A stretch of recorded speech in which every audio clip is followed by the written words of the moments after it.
What does it take to be a successful entrepreneur? A dangerous amount of coffee and a ton of grit. My name is Jason Tracy, and every week I interview business leaders to share their stories, life lessons, failures, and advice with you. Welcome to Coffee and Grit. What is up? What is up? Welcome back to another episode of Coffee and Grit. And we've got Charlotte Kaye Myers in the studio with us. And where did me and Charlotte connect? Surprise, surprise, SiriusNet. You know, Steve Ziskowski always hooking us up. You get one shout out per episode, brother, at least. So, it's another just difference makers. You know, I talk about SiriusNet quite a bit when we go to events and stuff like that. It's like all the best people. Yeah. In a contained environment. Absolutely. You know, and I'm like, we were just talking about this morning. I work out with Rob Pierce, and we were talking about like events and stuff like that. And I'm like, it's so hard. Oh, he had referred me to somebody to connect with, and I'm like, I always want to connect with her, but whenever I go to an event, it's the only time I ever see her. And then it's like all of a sudden my calendar gets filled up just like that because you see all these people, and it's like a flood. So, Charlotte, welcome to the studio. I know. I was just listening to the intro. Is it okay that I don't drink coffee? Oh, absolutely. Should I leave now? Just kidding. Yeah, no, you're good. Though we do have an official coffee coming out. Oh, that's exciting. Yeah. Does it have the logo? It does. It has. Cool. Wait, what is it called? Yeah. It's called Lion's Breath. Nice. So Grant came up with the name, actually. Nice. We were talking about, so I had a guy on a few months ago, and he has a podcast, and he has a coffee that's the official coffee of the podcast. I'm like, oh my God, we're Coffee and Grit. We don't have a coffee? Like, what are we doing? We're missing the boat here. Oh my God. And so Grant was like, dude, you should call it Lion's Breath. I'm like, oh my God. So we threw it out and like just threw a post out on Facebook. And, you know, I've had my coaching business, consulting business for 6 years. I've done the podcast now. It'll be 4 years in February. And there's those people, you probably have this in your life too, the people that you know from personal things and that will not touch with a 10-foot pole, ask you about your coaching business or ask you about any content you produce, your podcast, any of that stuff. Yeah. Those people are the ones that are coming up and being like, so you're selling coffee now. Where can I get this coffee at? And it's like everywhere I'd go, people are like, so when are you getting coffee? When's the coffee coming out? They're like, I can support you with coffee. It's not that personal. Like I could just buy it and drink it. We had this SiriusNet in person, like the hybrid event, and they're like, can you bring the coffee with you? So it was like, all right, I got to do this. Yeah. And long story short, there's a coffee roaster out in Goodrich that they're my favorite coffee shop I've ever had. I was a sales director for this company. I used to go out there. All my interviews would be in this coffee shop, and they make the best coffee in the world. And we were able to partner, and they brought Lion's Breath to life. And so our first orders are going out this week. And oh my gosh, congrats. By the next episode, we'll be doing some coffee testing. So at least you didn't have, at least you don't drink coffee. So it wouldn't have been a good testimonial for you because I don't drink coffee. I was thinking, if my podcast was going to have a drink, it'd be like a chai, like some sort of chai mix. That's my go-to every day. That's nice. If your podcast was a coffee or a drink, what would it be? That's a good question. I like it would be a chai. Chai, I love it. Yeah. So Charlotte, tell us a little bit about your business and what you do? Yeah. So my business is called Charlotte Kaye Coach. And I kind of swing back and forth between a couple of things, but I've been swinging back and forth between the same two things since I started my business 5 years ago. So I'm like, okay, these are the things. So I do decluttering, coaching. So I go and I physically help people go through may I swear? Yeah. Go through their shit. Yeah. Like, oh, please. Yeah. And get rid of things. I always forget to ask until I'm about to, and then I ask. And then I also am like a women's manifestation coach, life coach. So kind of helping in all areas of life to get things with a little more ease, a little more receiving, a little more chill. Like you are enough. I know, see that in your posts, and it's really needed. Yeah, for sure. Yeah. How'd you start that? How did I start that? Great question. So I used to be in fundraising and working with the nonprofits, and I was working at a nonprofit that kind of fell apart. Like I worked for like higher ed institutions, like big kind of fundraising teams and stuff like that. And then I went and worked for this small nonprofit. And after about 6 months, it kind of fell apart. The board kind of pushed out the president, and he was the person who was able to mentor me and guide me. And so when he left, they brought on someone who didn't know much about fundraising. I was newer to fundraising. So I was just kind of like, oh, well, I'm not really set up for success here. And as all that was kind of falling apart, I actually read The Miracle Morning by Hal Elrod. I don't know if you ever heard of that. I've not read it. It's one of those kind of quintessential personal development books. But his story is that he had a near-death experience or something, and then he started to change his life by doing this morning routine. And so it was all these different things like affirmations and visualization and reading personal development and stuff like that. So I started doing that, and I started meditating. And as I, tried to survive through that and ended up leaving that job without anything else lined up, I went back to fundraising at a women's center that I had worked at previously. And on the side of it, I was just doing all of this personal development. As soon as I started, like I couldn't stop. It was like mindset and manifestation and meditation and all these different things. Like you opened Pandora's box. Literally. Yeah, for sure. Yeah, just kind of became like my hobby and, a thing I was applying to because my whole life was very like surface level. You do the action, you get the thing, all that kind of stuff. And then when this sort of fell apart, I was like, I have no answers for any of this. So started to learn more about like energy and mindset and focusing on what you want and all that good stuff, and just using it for myself. And then when I kind of got bored with fundraising, I just kind of hit a point where I was like, I went to work one week and I was like, I'm only going to do what feels good. Like I'm only going to like kind of go with the flow, and like as I feel like doing stuff, I'll do stuff. And I did not work for a whole week. And probably not time to do this anymore. No, and it showed me a couple things. One, like you don't need to do as much as you think you do in kind of a normal 40-hour week job. And no one noticed. First of all, no one said anything to me. And overall, we still hit our fundraising goals. We still did all the things, right? So it kind of showed me that you maybe don't need as much action as you think you do. And also that maybe I should explore other career options, since it wasn't really exciting me to do anything that was actually my job description anymore. And so I hired a business coach, and I started to kind of toy with the idea of like, what would I want to do if I wasn't doing this? And I thought about, well, look at all these things that I'm interested in, these courses I'm taking, these books I'm reading, these podcasts I'm listening to. And I was like, oh, people get paid for this, so maybe I could do that. So I hired this business coach, and then 6 months later, I quit my full-time job, and that was January of 2019. And I've been doing my business ever since, with various part-time things in there as well. Actually about to maybe take on another part-time thing. So I like to kind of, I don't know, give that permission too, of like, just being a business owner doesn't mean you need to be fully on your own out there in the world, making all the money. Like, I mean, obviously you're still making money with a part-time job, but it's okay to have those things that still align with your skills and your strengths and give you a little bit of that stability. So I've kind of had a few of those along the way as well. Well, and I love that when we talked, when we had our conversation, it kind of feels like it was a couple of months ago now. Yeah. But at the same time kind of flies by. But you're talking about like, you don't necessarily have to fit in one box. Mm-hmm.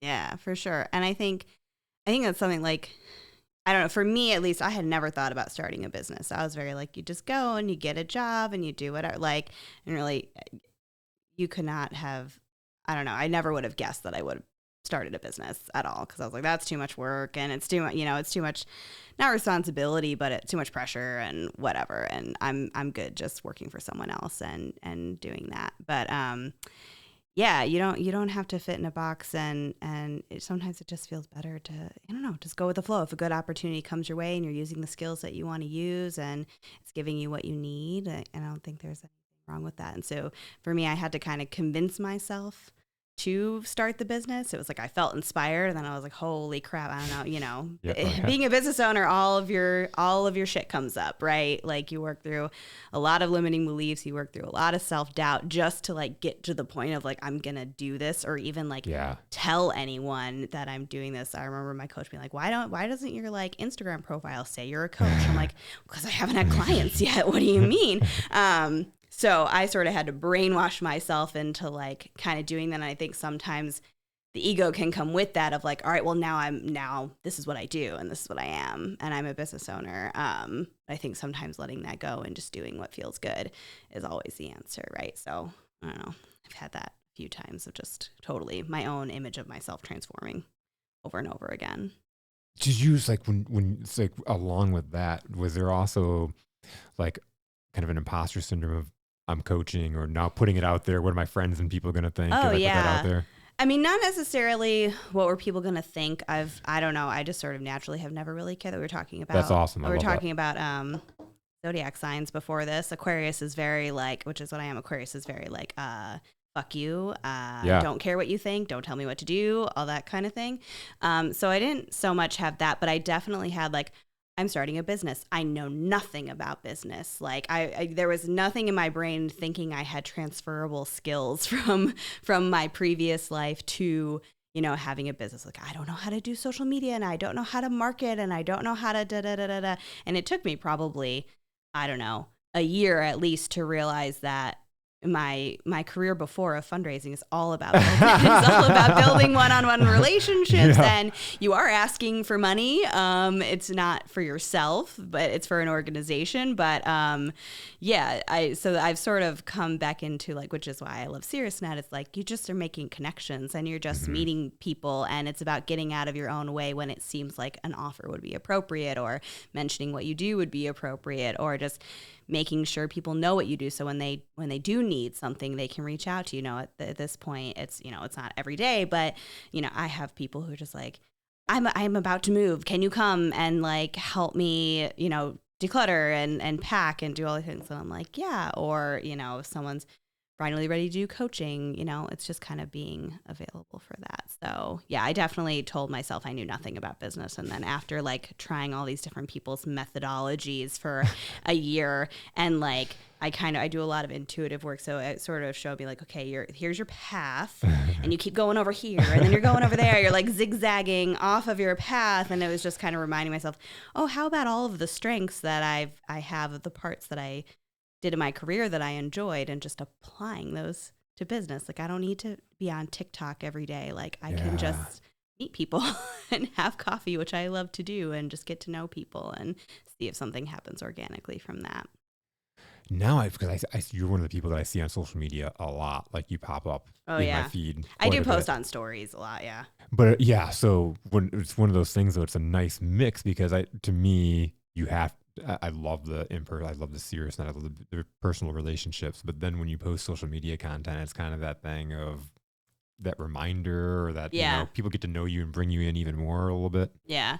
And I definitely, I did a lot more social media when I started, because that's kind of how I saw the coaches that I worked with. You know, I listen to their podcast, and then I would follow them on social media, and then I would take one of their courses or whatever. It was very few people that I knew in person that I then did that with. It was all online. But I kind of realized that you can do that in person as well. And for me now, social media, I just do it. I mean, I like posting on stories. It's really easy for me. I have very little resistance to it. If I was like, oh, you have to post every day of the week and do a reel and do, I'm not there yet. But I do think it helps, you know, remind people that you exist, and just kind of so they know what's going on. And I can put offers out on social media and do whatever, but it's still, most of it still comes through personal relationships for me, even though I'm posting on social media. Like my clients and my sales come through meeting people in real life or over Zoom or whatever, more one-on-one. How did you go about like in getting those first clients as you're building your company? Yeah. I was trying to remember. I think my very first client was someone I was in a mastermind group with. I had met her in Australia because I went there for a kind of a personal development, quantum mechanics sort of woo-woo conference. And then a group of us made a mastermind. So we would have Zoom. So we had someone in Thailand and someone in Australia and a few of us in the US. And I don't know if this was the moment for her, but I had shared with them when I kind of created my coaching package. I was just like, here it is. Because I didn't know what else. So I was like, hey, I'm starting my business and here's this thing. If anyone's interested, let me know. Let me know. Yeah. And I mean, that's basically still how I do sales today. It's just like, I thought of you. Here's this. Yeah. Let me know if you're interested. and then go from there. I love that phrase. I thought of you. Yeah, for sure. And we were in a call together, and I remember they were talking about like feeling uncomfortable being the center of attention. They were kind of like, just how do you get over it? Like, how do you, and someone in the group was like, and I was very quiet. Someone in the group was like, Charlotte, you don't have a problem with that, do you? Like being the center of attention. And I was like, sure don't. I was in theater and stuff. I don't know. I like performing. I thought I was going to be a famous singer when I was younger. And I don't know if that was the moment for her, but shortly after that, someone in the group reached out to me and wanted to coach. And so it's always been when I've just been myself. Yeah, I love that. Yeah. And just been in like authentic communication, and I don't know, authenticity with someone. I remember one of my clients early on, we connected actually through one of my part-time jobs. She was there for something, and someone had said she was an entrepreneur, and I was like, I want to meet with you because I just started this business and let's talk whatever. And then we had lunch, and I was just I don't know, she was asking about the business. I was just really excited about things. My kind of vibe was really high, and by the end of the lunch, she was like, will you be my coach? And I was like, what? Yeah, okay. And then I like went into my car and I messaged my coach, and I was like, so is that a yeah? Does that mean she said yeah? Like she wants to, so I should send her an invoice so she can pay? Okay, I can do that. Like, love it. No idea. But she did, and that all the fear comes in of like, wait, did she really say that? Am I like imagine, because like it just. And you send her the invoice, and she's like, "What's this?" Yeah, no, but like obviously she said yes. She wanted it, and then it's just like all those things after of like, is she sure? Like I don't know, because I still get that sometimes, like that little fear between someone saying yes and actually making their payment and like all of that good stuff, because people can change their mind, and people have changed their mind before. So yeah. And maybe I should just be 100% confident and be like, of course of course they would want to work with me. But no, it always kind of catches me by surprise, which I think when it comes to like manifestation, which is what I teach, makes total sense, because you have released the resistance and you're just purely in the moment and you're not putting any pressure on it, right? Like you're getting to know someone, and sometimes you don't even, they know what you do, and sometimes you have to remind them, and sometimes you don't even. They just think about it, and you don't know that they're over there with their wheels turning like, maybe I want to work with this person, but sometimes they do. It's the best sales talk ever, because it's that intuitive piece, it's this all plays in of being real and just like kind of listening, and not having an expectation to it. Yeah. And then when you're excited about something and it fits. Yeah. Because I've had conversations where it's like, I'm just talking to a friend and they're like, I think I need to hire you, and that's the coolest thing when that happens, because it was just, they realized it through an interview conversation. Yeah, totally. And then you have the times where it's like, I don't know about you, but I've had people who are like, oh, it would be so much fun to work with you, and we would work together so well. And then it just, it doesn't work out at that time or whatever. And it's still like, it's still a bummer. I think that's something recently I had a lot of clarity around. Towards the end of the year, I was selling a lot of like decluttering packages and coaching packages, because I had this like inspiration around, we'll sell it all now and we'll implement it all next year. So we'll sell and we'll start in January. And that just felt really good. So I was just reaching out to people who were kind of in my world, who had been former clients or who I thought would be good clients or whatever. And just like sending them stuff and just what happens from it, We've mentioned now a few times when talking about intuitive and intuition, and you've said a few times like just doing what feels good. Mm. Let's go more into that. Oh yeah, it's so scary. I think that that's really where it kind of started for me. So the first coach I really learned from, I listened to her podcast because I took that nonprofit job and I had a commute. And so I had never listened to podcasts even, really. That was like the start of it. And she, someone I worked with had known this person and was like, oh, this person has a podcast about values. And I was like, okay. So I started listening to it. But she was very intuition based, even from the start, like just listening to your own intuition. So I've taken lots of courses with her, and she's sort of who I learned the principles of manifestation from as well, because she kind of went on this journey of like skeptic to like being really into this stuff, and like I was very much a skeptic, so it kind of felt like we went on the journey together. And just think, and I think a fair bit of manifestation is self-fulfilling prophecy, right? And it is confirmation bias, totally. But why not use it to your advantage and like have it feel like fun? But anyway, so eventually I did take with her it's called Inner Voice Facilitator Training. And I had been doing this anyways because I'd been watching her do it for years, where you just kind of interview people's intuition. So when I work with someone in coaching, whenever we do like sessions, I'm like, I don't have it. I don't know your path, right? I don't know the answers for you. I'm not going to just give you my random opinion, like, because I think we all have different journeys and I think different things light us all up. So I don't work with coaches who just teach exactly how they did it. And I don't teach that way. So we just do intuition work. So we kind of like meditate it out and we kind of bring that knowing voice, higher self forward, and we get answers, for their path, what they want to do. I have a new client. We did this the other day, and we it's kind of like the really esoteric stuff of like, yes, you're loved and you're good and all is well. And like, all those kind of things that feel good to hear, but also in the moment, you're like, but what am I supposed to do? Right.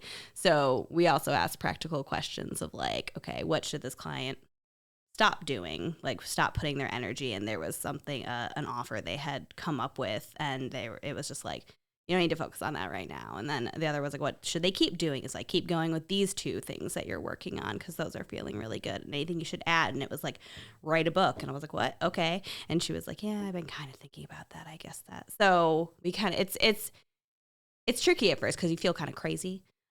You're like hearing a voice in your own head. But I mean, if we think about it, we're thinking all day long. So we're all hearing voices in our head all day long anyways.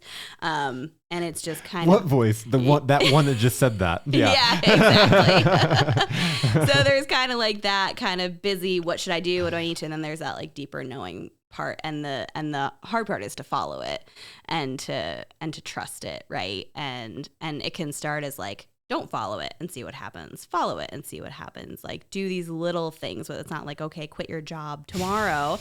Although they do say that sometimes. But it could be like, what should I eat for breakfast today? Oh, I've got free time for an hour. What should I do? Like, what do I want to do? And I think for me, I love working with women because I think it's especially hard for women to not feel guilty just doing nothing or doing exactly what they want to do. I think there's so much conditioning around always being productive, and that's for everyone, but being productive or helping someone else, or, if you literally just sit on the couch and watch a show, it's like all this guilt, I should be doing this, I should be doing that. So that's where more of the practical side of like, okay, let's reframe some of these thoughts, right? Like, you having a clean house isn't like super helping anyone. Like, so if you're tired and you need rest and you've been working like crazy, like take a nap. Watch a show, like it's okay.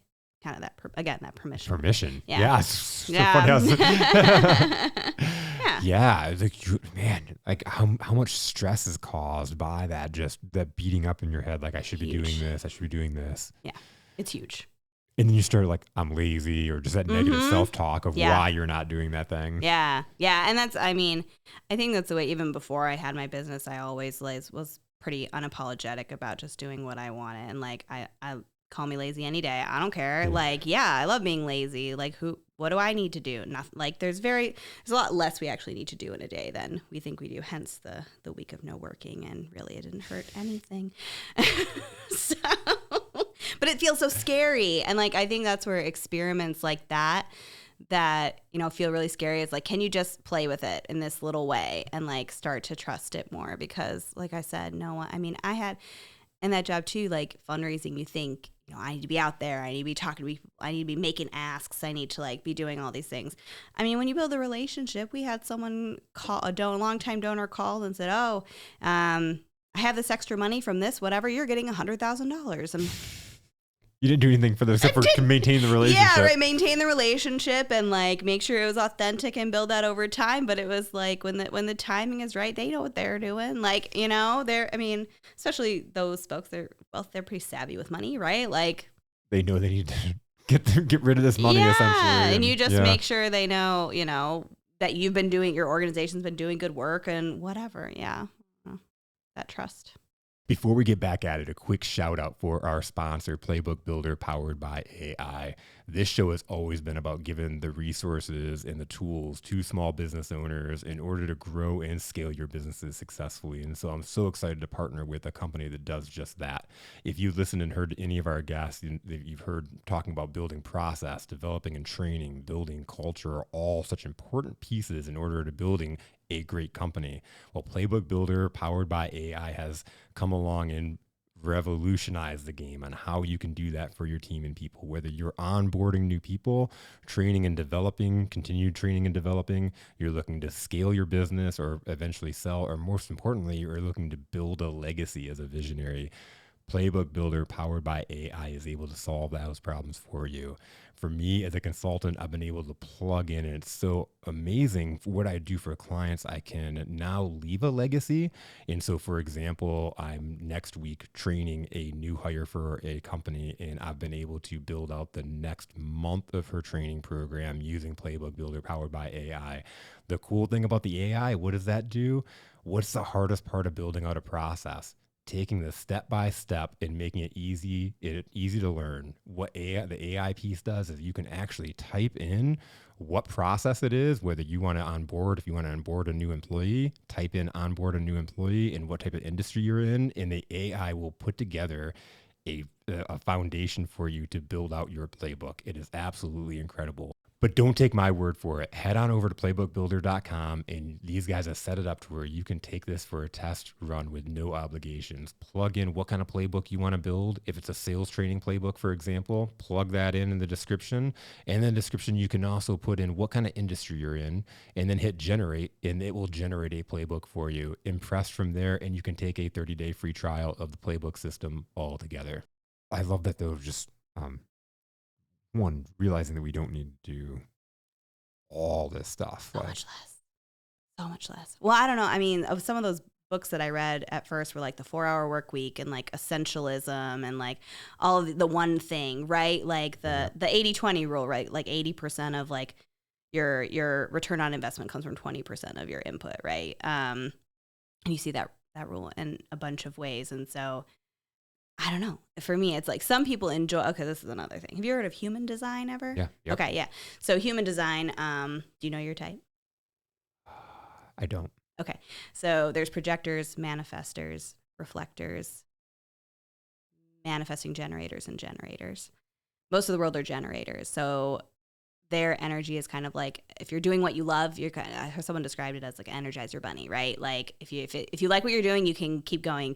Like I had a client who runs a online crystal selling business, and she can just go, you know, and She loves it. Yeah, she loves it, and it energizes her, and it doesn't, and she loves it so much that she could work like 10-hour days, you know, that kind of stuff. My type is and that's the most common type, I think, is generators. Projectors, we are a smaller part of, supposedly, I don't know how they figure out these numbers, but we're a smaller percentage of the population, but essentially it's more like work smarter, not harder. Like, so for me personally, it doesn't matter how much I love something. I can't do it 10 hours a day. Like that 6 months I worked at that nonprofit, I was probably working 10 hours a day, and I was completely burnt out, even though it was a cause I was really passionate about and work that I pretty much knew how to do. Right. But so for me, it's all about, so those essentialism books, those work smarter, not harder things, like that really resonated for me. And I mean, that's part of why, you know, I'm looking for a part-time job right now too. I'm like, my business, I can do in a day and a half a week. And me trying to scale that up hasn't really changed the return. So I'm like, well, why not just use that time to do this other thing instead of like beating my head against a wall, you know, continuing to try with this thing and just let it, again, kind of lessen that resistance, just like let it flow and find something part-time that feels really good. So, and that's what I help people do too. Like when I'm helping people with their life too, where they're like, I'm so overwhelmed. I don't have enough time to do all these things. Well, first of all, what do you not need to be doing? Like, what do you really not want to do? What can we let go of? What can we say no to? Like boundaries, and that is something I'm really passionate about.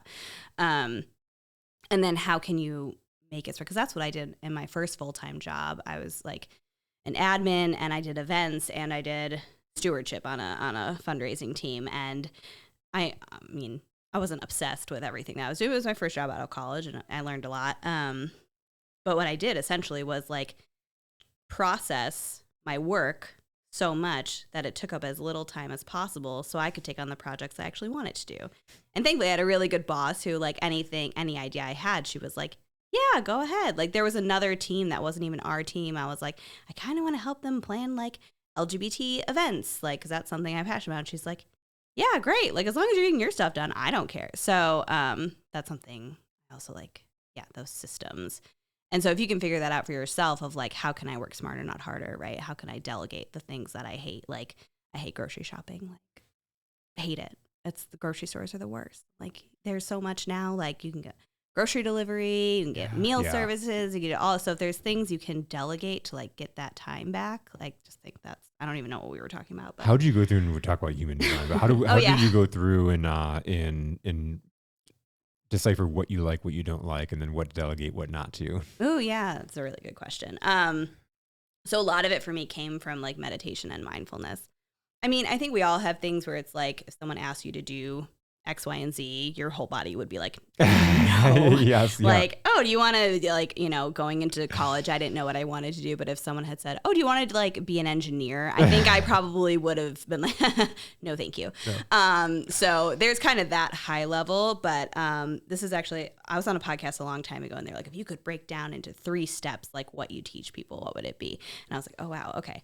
So step one, I think, would be mindfulness awareness, right? I think meditation and practicing mindfulness really helps you become aware of where your energy is and how you're feeling. Because, a lot of us just kind of go along and like our day happens to us, right? And we don't really notice until we're like really pissed about something super random. And we're like, maybe other things were happening. But so that practice of meditation can slow it down, and you can start to notice what energizes me and what drains me, right? And so the second step is like, you practice that awareness. The second step is, okay, what does energize me and what does drain me? And then the third step is do more of what energizes you, do less of what drains you.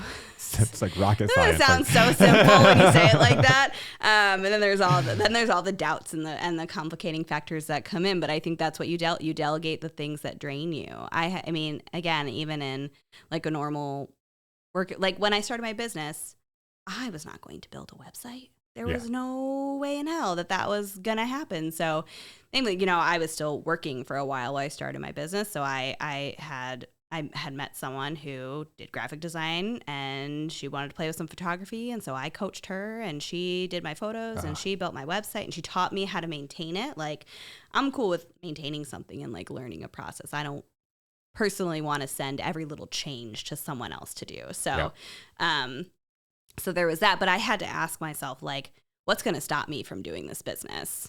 And you don't even have to have a website like that at the time. Looking back, I'm like, oh yeah, I probably didn't even really need to have one. Like, you need a payment link, and and that's basically it. Yeah. But it felt fun. And so that's what I did. And so, I think it's just what's going to stop you from going toward that thing, and how can you delegate it, right? Like this, we're in a podcast studio. You have a sound person. You have, an editor, I'm assuming. Like, same for me. I do not edit audio and video like that, which is why Reels and TikTok just don't. I'll do stream of consciousness, but you're never going to get a beautiful edited video from me unless I outsource it. But so I had a friend who, again, I coached her. She wanted to learn a bunch of new tech stuff. She was thinking about starting her own business. So she edited my podcasts for me, and, that kind of stuff. And that's a really cool thing that we don't ever talk about this is, that there are resources out there and things that you can do in trade and being open to trade. Because I did the same exact thing with my website and the logo. The rural logo came from a gentleman that I'd met that I love it. That he needed coaching, and he was like, hey, I'll build your website. And then he was like, hey, I'll redo your logo too. Cause I had a kind of a bogus logo. And I was like, at the time I was like, no, I like my logo. And he's like, I'll do it anyway, just in case. He's like, let me give you some options. And then he showed me this. I'm like, yes. Yeah. It was a game changer, but being open to opportunities like that, there are ways to delegate and to get things done for you without necessarily paying for them. Yeah, absolutely. And I think, it's still something I do occasionally. Sometimes you just need to make money, and that's absolutely. And that's okay too. Yep. But there are things where if you're learning or whatever. And I still offer, if I have like a VA, I'll be like, you know, I can pay you this, or we can do coaching, like what, you know, whatever would feel better for you. But yeah, I think trades are great. As long as they're feeling good on both sides, like, yes. Great. Yep. Why not? It works. Yeah, it works out, and again, it's by both sides and whatnot. But it is a nice way to get things done as you're opening up and starting a business. And there are so many things, because so many people, I think, tackle the website and play with it, and you know. And that's how you're gonna, like, because you can't be good at everything. And so if you get yourself, you know, I'm also a big like strengths finder person. So if you get yourself out of what you're good at and out of what energizes you, like, you're just gonna drain all your energy doing this other crap. Like, and you're not gonna be doing the actual important things, like meeting people or creating your services or anything, or like getting out in the world and telling people about what you do. So I think if you can outsource stuff, I think it's really smart. And there's meeting people is the huge one. But thinking of that, like, how did you, when you started your business, did you know about SeriousNet and some different things like that, or how did you go out and start? Yeah, well, I mean, I was a pretty natural networker. So when I was leaving my organization, I just had a big email because there were a lot of people. So fundraising. Yeah, well, and I worked, and they weren't donors, but they were other colleagues. And so over the years, I had just gotten to know a ton of, you know, I think I did that 3 or 4 years. I was doing fundraising at the same organization, and I just met a ton of people. And so when I was leaving, I sort of was like, all right, who do I want to let know that I'm leaving? And a fair number of them, you know, ended up wanting to grab coffee and learn about what I was doing. So I started with that. And then I had a friend who, I took a part-time job after I left. Really, I pitched it to someone. I was like, I see that your admin has left and that you have not hired a replacement. Would you like me to work for you part-time? It was really cool. I was like, here are the bullet points. Here's what I will do. Here's what I won't do. Here's my pay. It was great. It's the other thing when you like know people and you're ready to take the leap, and you can just be like, here's exactly what I want. Are you down with this? Are you not? I think people, I don't know. I teach professional development too to some undergrads, which is super fun. And so it's like teaching them that like you also have power in a job search. Like, anyways, we could have a whole other. People don't realize that. People don't realize it. I had a former student just this past week. She was been searching for jobs, and she was getting pretty far in a couple searches, and I was a reference for her, and she got offered the position, and I was like, did you get it? Like, did you take it? And she was like, yeah. She's like, I was really interested in this other position though, but they were just taking too long. And I was like, oh, but you could have called them and let them know that you had this other offer, and that, you know, so now I'm taking it, and I'm going to teach it, you know, make sure I teach about that in the future courses that I teach to the undergrads. But yeah, you have so much power. Anyways, we could do a whole.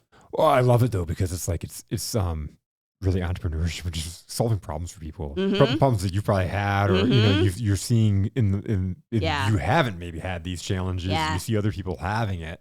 That's what's been the best part of, like, I've been on the other. So, you know, obviously when you first graduate school or whatever, I mean, I had done it. I worked for like Cold Stone, and I worked at Old Navy. Like, so you do the interviewing from that, but when a little different though. Yeah, when you graduate and you're like looking for full-time jobs, and you do the interviews, and they're just like, why would they ever want me again? Like imposter syndrome.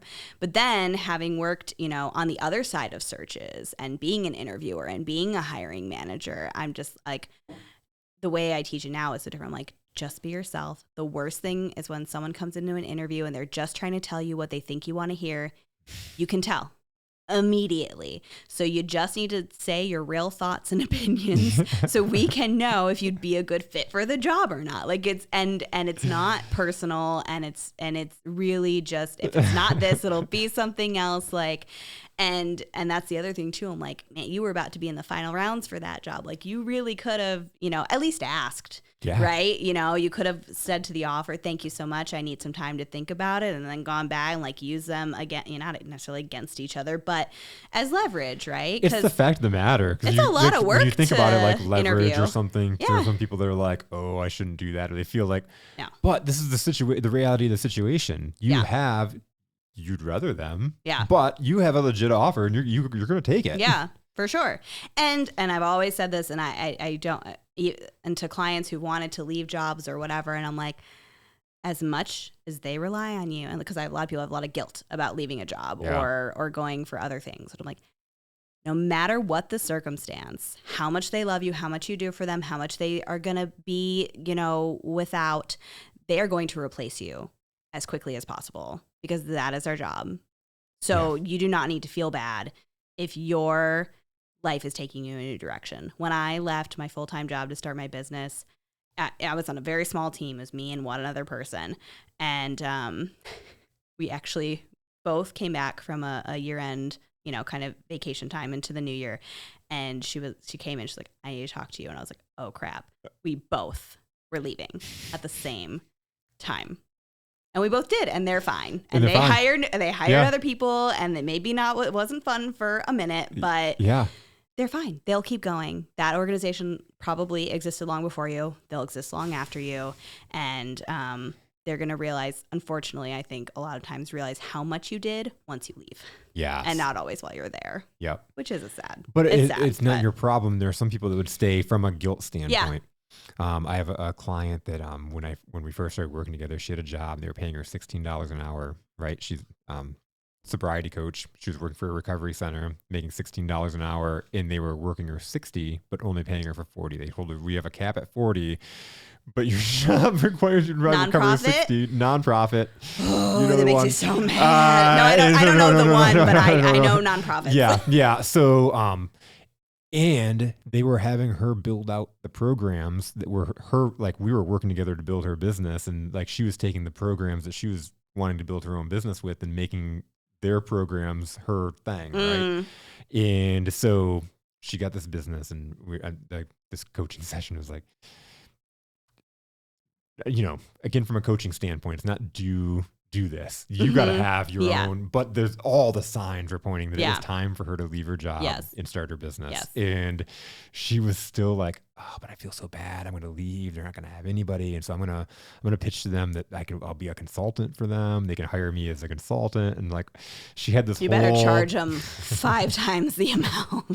She had this whole program just to save them. Right. Yeah. And so the next day, I'm like, it's your thing, right? Yeah. Yep. But I'm saying, look at this, So she goes in and she's going to pitch them this thing. And they're like, oh, we're glad you came to us. We actually need to talk to you. They wrote her up because she was focusing more on her business than their business, in their 60 hours that she was putting in for them. And she was like, she called me, she's like, I quit. Yes. I'm like, yes. And it's so awesome because it's 3 years in. She's got a phenomenal business. Yay. Literal states have hired her to bring her program. Nice. And like, she is crushing it. Sparkle, you're amazing. And that's amazing. We were just talking about the other day because it's 3 years. It's been 3 years now, a few days ago. And it's like, yeah. And you will not, I was listening to, I used to listen to the Life Coach School podcast with Brooke Castillo. And so she mentioned, someone asked her like, did you ever think about that organization like once you left or that? And she was like, no. Oh, absolutely not. Because if you're being called to bigger and better things, go to those things. And the other thing, with manifestation, the longer you stay, the more likely you are to get let go for other reasons. Absolutely. My current client, she got let go from a job, and it's not because you're not good at your job, and it's not because you're not worthy, and it's not because you suck. She was like, yeah, I was sitting, you don't know how many times I thought, it'd be great if I just got fired. I'd get my severance, and So sometimes you don't even have to take action. The universe hears that, and then it delivers it to you, and that is a manifestation, right? Like you weren't necessarily intentionally doing it, but it happened. So yeah, and to your client too, or anyone else who's in a situation like that, nonprofits are very much. That's the mentality, right? It's like, we need you. We'll fall apart without you. It's like very, something like swear, but like very victim mentality, right? Yeah. And like, oh, but your clients need you. And I understand that, but also like $16 an hour. No, man. No. That's nuts. Yeah. It's not worth it. And it's not like you can't get, I thought, I call this my millennial midlife crisis, because I thought I was going to work for a nonprofit because I was very mission centered, right? Like as long as the mission was good, it was like, I didn't care as much what work I was doing. I just wanted to support a really good mission. I was a women's studies major in college, like very much social justice, nonprofit, that kind of stuff. And I totally forgot what I was just saying. Mission purpose. Sorry. We were talking about the ways of nonprofit, how they. My millennial midlife crisis. Yes. Yeah. So I thought that was gonna just like energize me, and it was great. I mean, I was an LGBT nonprofit. Same-sex marriage passed the first Friday that I worked there. Okay. It was incredible. Yeah. I was like, "You're welcome." No, I'm just kidding. We're gonna make all the change. yeah. And it was very exciting. But like, if the circumstances aren't right and there is no balance, not that balance needs to look the same all the time, but there is no time for you to even just take care of yourself, it does not matter. It's not going to be, you need to have a career, whether it's entrepreneurship, whether it's working for someone else, I don't care. You need to have time to take care of yourself. You need to feel like you have the space to take care of yourself. And some workplaces give that environment and some don't. Some you have to insert it for yourself. So if you're strong at that, you could probably work at a pretty shitty place and maybe be okay. But it's just never gonna sustain, which is why I get sad about nonprofits, because I do think their work is super important, but it's so common that they overwork people, they underpay people, they expect you to give everything because it's for the mission and work more than you should, and then their turnover is crazy. Like they just turn over and over and over again, and it's like, sad. Anyways. Well, it's a burnout, but in talking about protecting your peace, kind of. I had something more going, but we talked about how we can really, as people, get behind that. I'm lazy, or I just need to rest. But I should be doing this. And whether it's nonprofit or just work in general, or even if we own our own business, it can really get easy to. We got to work. Yeah. We got to put it. And from a boss standpoint, it's very easy for them to kind of put that shame on you of you should be doing more. Yeah. And they can play on that because it's a human programming of, so it's very important to sit back in. I love the mindfulness and just understanding yourself. What does make you happy at the end of the day? Who are you? What don't you like doing? All the stuff we've been talking about, because I think most people go to work and they do the things and they fall into it and they do what other people say makes them happy. Right. But have they really defined, and maybe they like doing this certain thing, but is it really the thing? Yeah. Yeah. And I think I started doing that, like, just kind of in a normal job too. It's exactly what I said earlier. Like the things I still had to do, but maybe didn't love, I just tried to make it as streamlined and simplified and take as little time as possible. So I could, because I don't think everyone needs to quit their job and start a business. Yeah. Like, and some people are maybe in the wrong jobs and maybe they're not. And so I just think it's always good to even just sit down and be like, okay, what about my job do I like? Yes. What about my job don't I like? Is there any of that could go away? Could I do more of this? Could I try this? And maybe I want to go this way and lead me into this other career path where it's more of what I might be interested in. So I think you can play with all of that. And I think just having good communication with you, hopefully you have a good boss. Not everyone has a good boss, but just being open in communication about that with whoever you're working with. I think it helps you find the culture you're looking for, though. Yeah. If you know exactly what it is you're looking for. And you were even talking about like having and possessing the power. You don't possess the power, though, if you don't know what terms you want. Right. If you don't know the terms of what you desire, you're never going to get that. Yeah. Then you'll just do anything. I mean, that was sort of what I wanted to just like do a good job. So I took on any project I could think of, and I wasn't necessarily as strategic about where do I want to go, what projects do I really want to do. So I kind of filled up my own time with all these extra projects that, weren't necessarily, no one was really asking me to do, but I was like, I can do this and it would be helpful. So I sort of showed that proactiveness. But I think if you can think about what I like to do also, because I was talking to my client, the person who her kind of intuition was like, don't put your energy into this offer anymore. She was like, well, yeah, it's just something I just thought was useful and I'd be good at. And like, so maybe I should sell it or whatever. And I'm like, yeah. Like, but the thing you learn over time is you're good at a lot of stuff. Like we're all good at a lot of stuff. Yeah. But it's like, which things do I actually enjoy? I was very good at event planning. Hate it. hate it so much. Yeah. So, I was like, let's make sure that's not where we continue to go, right? Like I can do it for now and it's not that hard and whatever. But we all have a lot of different skills and we all have a lot of different strengths. And some of those can play out in and there's some I think that like we have to do or we won't feel alive, right? And there's some that are just like, yeah, I'm good at that. Like when I want to, like, I don't know. If I never sat down and talked one-on-one with people, I'd probably like shrivel up. Like even when I was working that job and it was an office job, I was like, okay, let me meet with other people on different teams who do what I do to learn best practices. But I mean, that was like the reason. But really it was just like to get out of the office and to be talking to people and to eventually it was kind of, my network, right? And so that helped if I was applying for jobs on other teams and stuff like that too. It all just sort of like naturally unfolded. And I think that's the thing too is none of us know how. And as much as I hate it, like the how really isn't up to us. It's like, what do I want? How do I want to feel? And then just kind of taking that next step. And then it all, for me at least, has all unfolded in ways I never could have planned in a million years. Like that job the nonprofit job that I left and returned back ended up with me becoming like the youngest head of development for that whole organization ever, and like making more money than I had at the job I had. But like it was, I never could have planned it. I never could have climbed the ladder in that way. It would have taken me so much longer. But because I just kind of like said no to that awful, like I left without anything else lined up from that job. Like I gave my notice, my 2 weeks notice. I reconnected with a couple of former bosses. And then on my last day, one of those bosses was like, I think we're going to be able to hired me full-time temp, making the same amount I was making at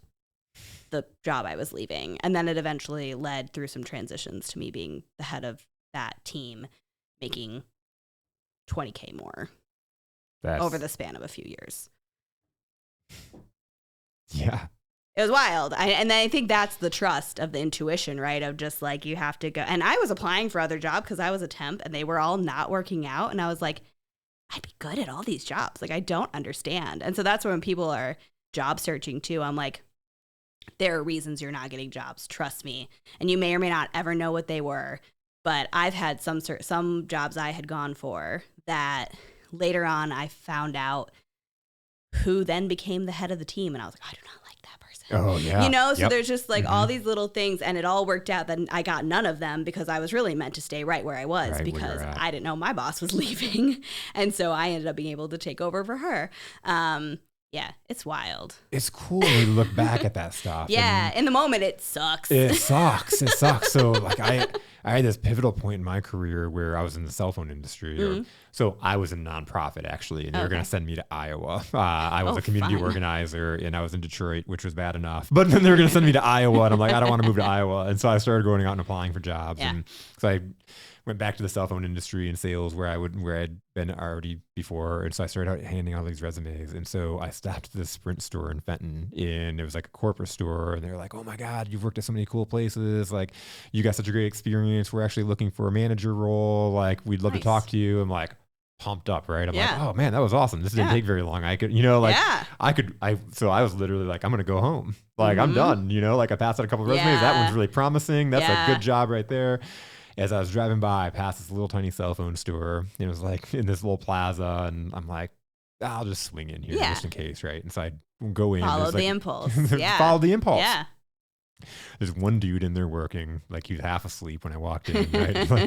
like, yeah, I'm here to drop off my resume. And he's like, oh, great, whatever. And he's like, the guy, Dean is never usually here. He was like, I'll give it to him when he comes. Like, great.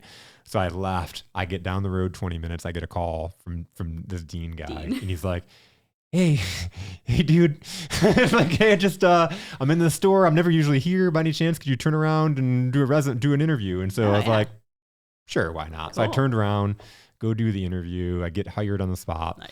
And so I take the job, and 6 months later, Sprint calls me. Like the thing of like waiting, right? Yep. 6 months later, they call me and they're like, hey, we want to bring you in for an interview. Awesome. At the same time that they were wanting to bring me in for an interview at this point, I I had been at this job and I'd built a really awesome relationship with Dean, and like he was a life changer for me, and he brought me in with his boss and offered me a leadership position in their company, and it changed my whole entire life. Nice. He kicked my ass. He was the mentor I needed. Yeah. And I sat and thought about that moment a lot of times because, like, you know, one, I could have stopped going, I could have stopped applying, I could have went and kept knocking on Sprint's door, and maybe I got the job sooner. But thinking about the different people, one, how my life changed, and then the lives that changed and the people that I've met after that, and that just their careers and just different way we work together. Yeah. It's just like those little things in life, you know? You're not meant for that. Right. It's disappointing. Yeah. But it wasn't meant to do that. Yeah, for sure. And like, I don't know, with jobs, it's easy for me to be like, yeah, I probably would have sucked anyway. Yeah, you know? Yeah. And just like go with where you were. Because I don't know, that was for me too. I know a lot of entrepreneur stories that I hear, and he was like, oh, I was in a soul sucking job and da da da da. And I don't know about you, but that was not my experience. Like, I always did work that I liked and with people that I liked, usually with a good culture. That was a hot tip. Anyone who's interviewing, always ask about the culture. You can tell a lot from the way they respond to that question. And I ask about diversity, equity, inclusion. Those are my two go-tos. I always ask if I do an interview. But it's fun now at this point, like with the relationships I have. So I'm about to have this part-time position, and it was just like I had recently reconnected with a friend, and then they had mentioned to someone who would ask them, do you know anyone who would do this part-time, whatever? And they're like, well, you know, Charlotte does that kind of stuff sometimes, right? And then so she called me and we had a couple conversations, and just happening. I just think any ways you can like break your brain around the way things work or the rules or how things should be, using air quotes for anyone who's just listening. It's really good for your mindset because it opens up all these possibilities. So like I used to think you must apply for a job, right? And you must like do all these things. And if it was a full-time position, I'd need to do all that, but it's like a temp job. So it's, you know, whatever. But also you can get hired as a contractor, or you can do whatever, and you can like, there's just no one right way to do anything. There's no limits. No. The world is infinite possibilities. Yes. I have a friend, shout out for Kelly Quisenberry, and she was a leader on one of my teams, and she decided to leave the company that we were at, and just kind of culture went downhill. And she was worried that she wasn't going to go find another job. And the reason why she was worried is because she said she'd never been on an interview before. She'd never turned in resumes. She said, I always get hired by people that I know. And she thought that was a weakness. Yeah. And I'm like, Kelly, that's freaking awesome. Yeah, that's like, great.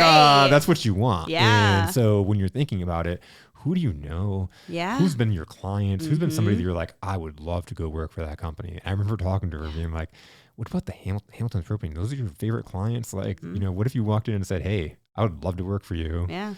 And she didn't. But a few months later, she calls me up. She's like, you'll never guess where I'm working. Like, they called me up and like, you know, like, they're like, she has no resistance to manifesting job offers. She's great. She's just a manifester, right? Yeah, like it just happens. And because she has a relationship, she's a killer person, you know, she's great. And so like people are just like, yeah, you can do that. And so they hired her, you know, awesome. Like, but people look at that as a weakness. No, like those are relationships. Yeah. Like you're building connections, and that's great if you've never been on an official interview. For sure. And and that's the thing too, is like on the other side, like you want to work with someone you trust. Yeah. And you can hire someone, you know, through a process. And of course there's like different equity implications to all of this too, right? If you're not going through a process and networking, and who knows about networking and who works that way. Anyways.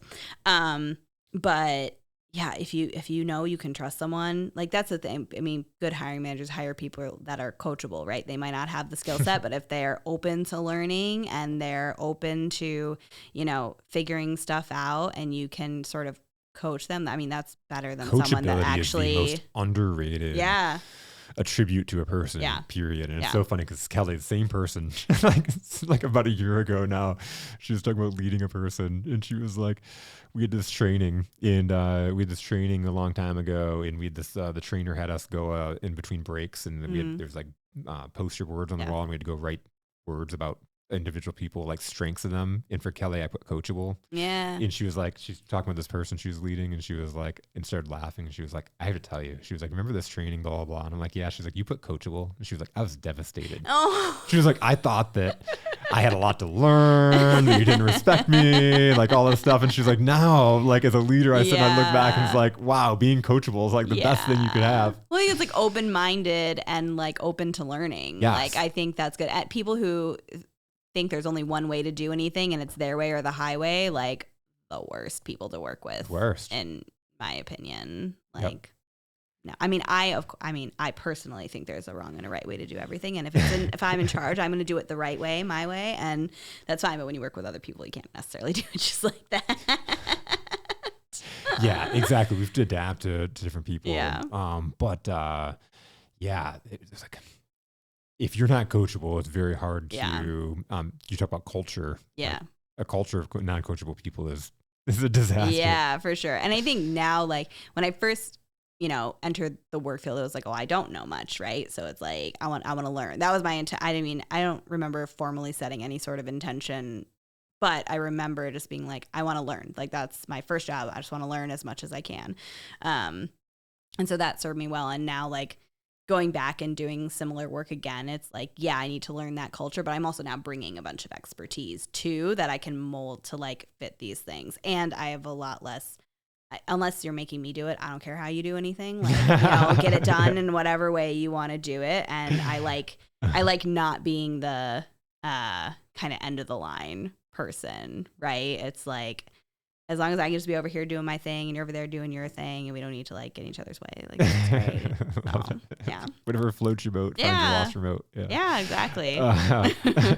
I'm so curious. This is totally off topic, but what's the best answer you've ever, or maybe the worst answer you've ever had to that culture question? What's the funniest response? Because I could only imagine like some people have got to be dumbfounded by that question. Yeah. Man, nothing like bad success. I remember I asked it at the interview for my first job that I got. And it was, I remember them talking about the boss, her favorite color was purple.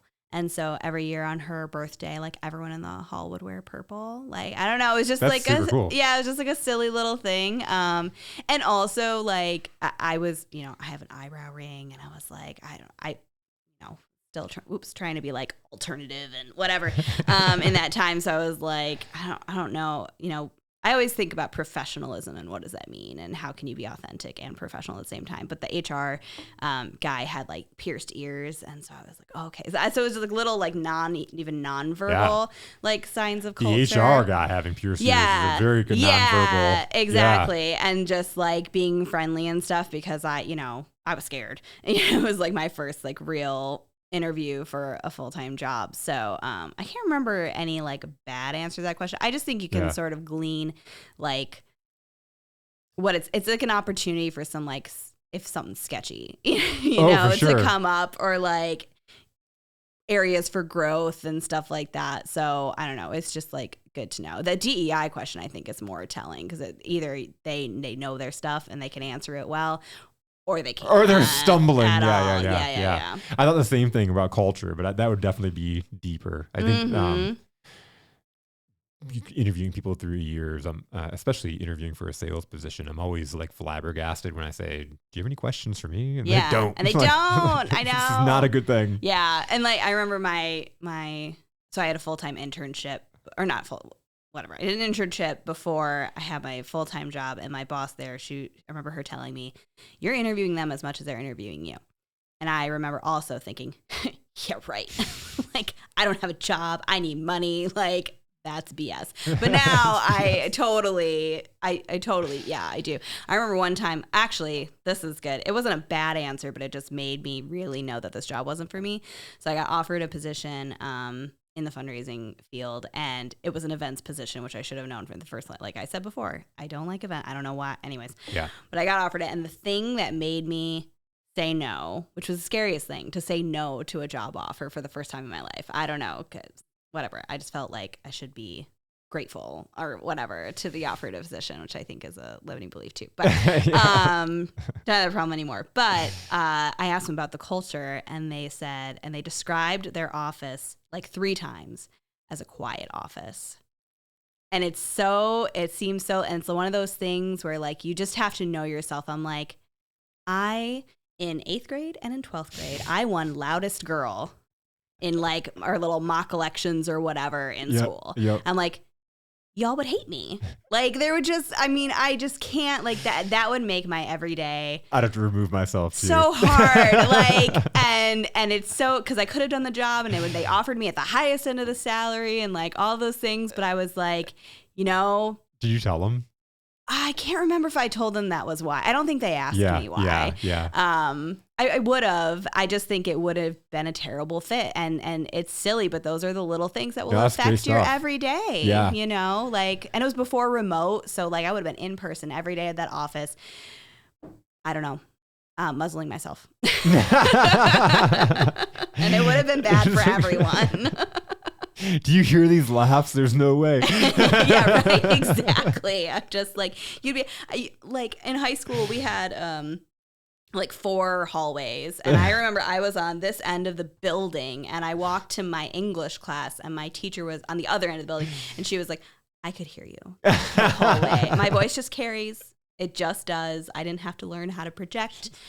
It's just how my voice is. So yeah. And like, I don't need talking the 2-foot voice. I don't need the whole, it was like an art museum. I was like, I don't need the whole art museum to hear everything that I'm doing. But yeah, no, that was a weird experience, but it's good. You got to know yourself. You have to know yourself and you have to know your environment and your environment and the people you work with and for are a lot of times more important than the work you're actually doing too. Like that makes or breaks it. Like I've been lucky to have pretty good bosses for the most part. And that's not something I would sacrifice ever. Like it's just real good. What's it? You don't quit a job, you quit your boss. Yeah.